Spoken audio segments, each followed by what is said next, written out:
नमस्कार,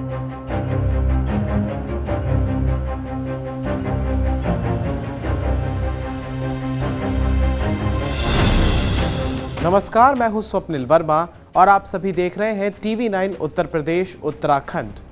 रामचरितमानस को लेकर सपा एमएलसी स्वामी प्रसाद मौर्य का दिया हुआ बयान सियासी संग्राम की वजह बना हुआ है। स्वामी के विरोध में या फिर उनके समर्थन में रोजाना नेताओं और धर्म गुरुओं के बयानों की बौछार आती है। कोई जाति को साध रहा है तो कोई विवेक को, कोई धर्म को साध रहा है तो कोई वोट बैंक को। लेकिन एक बात तो स्पष्ट है कि ये वाद विवाद और बयानबाजी का दौर फिलहाल थमता हुआ नजर नहीं आ रहा है। अब इस मामले को लेकर कथावाचक और आध्यात्मिक गुरु देवकीनंदन ठाकुर ने बयान दे दिया है। उनका कहना है कि रामायण विवाद का विषय नहीं है, बल्कि ये तो शिक्षा और ज्ञान का विषय है। ऐसे ग्रंथों का आदर करना चाहिए। समाज में विघटन की स्थिति पैदा नहीं करनी चाहिए।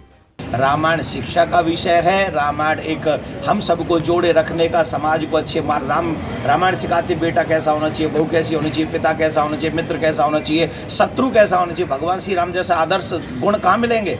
पत्नी का हरण करके रावण ले गया और फिर भी भगवान श्री राम उनके चरणों में प्रणाम कर रहे हैं। ऐसा आदर्श चरित्र हमें नहीं मिलेगा। इसलिए हमें रामायण कभी भी विवाद का विषय नहीं बनानी चाहिए। रामायण गीता हम सबके आदर्श हैं और इन्हीं ग्रंथों को पढ़ के हमारे पूर्वजों ने भगवान श्री राम तक को प्राप्त किया है और उनकी पूजा की है, देवी देवताओं की पूजा की है। ऐसे ग्रंथों का आदर हमें करना चाहिए। हम इस समाज में विघटन की स्थिति पैदा न करें। रामचरितमानस की जिस चौपाई को लेकर सियासी बयानबाजी हो रही है, उस पर देवकीनंदन ठाकुर ने कहा कि वो किसी भी राजनीतिक पार्टी के विरुद्ध नहीं है।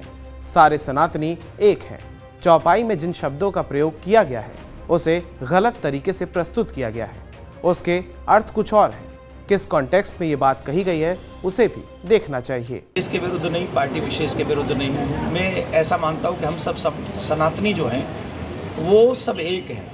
हमारी विचारधाराएं चाहे पार्टी या इलेक्शन के हिसाब से अलग अलग हो सकती हैं, लेकिन हम सबके जो धर्म के प्रति विचार हैं वो सबके एक है।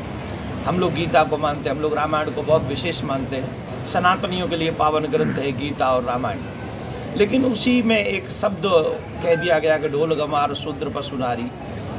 इसको गलत तरीके से प्रस्तुत किया गया। हम सभी जो विद्वान लोग हैं वो जानते हैं कि हमारे यहाँ पर एक एक शब्द के अनेकानेक अर्थ होते हैं और हम जब किसी शब्द को समझना चाहते हैं तो उस स्थान को समझना होगा, उस व्यक्ति को समझना होगा, उस विषय को समझना होगा कि किस परिवेक्ष में एक चीज़ कही गई। ताड़ित कर दिया गया, मारना पीटना इत्यादि, ये भी एक इसका अर्थ निकाल लेंगे। दूसरा देखना, पहचानना, ताड़ना।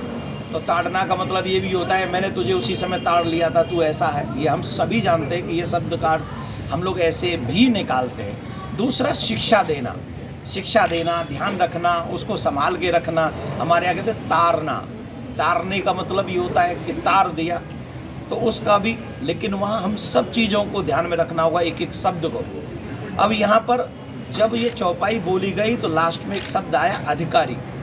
अधिकारी का मतलब क्या होता है? अगर पीटने का ताड़ना कह देंगे तो फिर तो वो शब्द जुड़ेगा ही नहीं। अधिकारी शब्द व्यर्थ हो जाएगा, उसका अर्थ का अनर्थ हो जाएगा।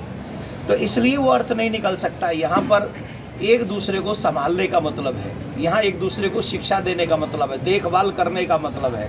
क्योंकि अधिकारी ये देखने का अधिकारी, ये संभालने का अधिकारी, ये ज्ञान का अधिकारी, ये शिक्षा देने का अधिकारी। देवकीनंदन ठाकुर ने कहा कि रामचरितमानस का उद्देश्य समाज को तोड़ना नहीं, बल्कि समाज को जोड़ना है।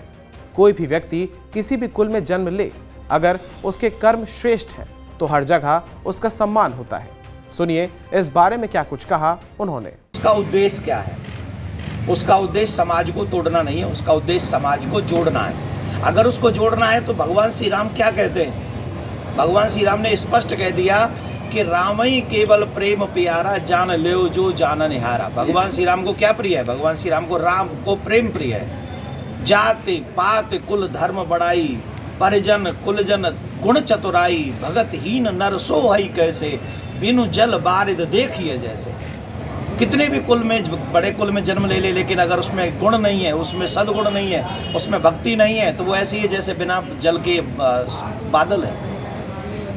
हमारे यहाँ कहते हैं ऊंचे कुल को जन्मिया और करनी न ऊंची होए, सुवर्ण कलश जो घट भरो, साधु निंदक सोए। कितने भी ऊंचे कुल में जन्म ले लो, अगर अशोभनीय वर्ग करेंगे तो वो आप शोभा और सम्मान को प्राप्त नहीं कर सकते। वैसे ही आप किसी भी कुल में जन्म ले लीजिए, अगर आपके कर्म श्रेष्ठ हैं तो निश्चित आप सम्माननीय हैं। बहरहाल रामचरितमानस को लेकर जारी विवाद पर सही जानकारी का होना बेहद जरूरी है, वरना ज्ञान के अभाव में गलत जानकारी भी साझा की जा सकती है, जिससे अर्थ का अनर्थ हो सकता है। क्योंकि 2024 के चुनाव से पहले हर राजनीतिक दल ने मुद्दों को भुनाना शुरू कर दिया है और हमारे देश में धर्म को किस प्रकार से ढाल बनाकर उसे राजनीतिक लाभ लिया जा सकता है, वो आप सभी जानते हैं। धन्यवाद।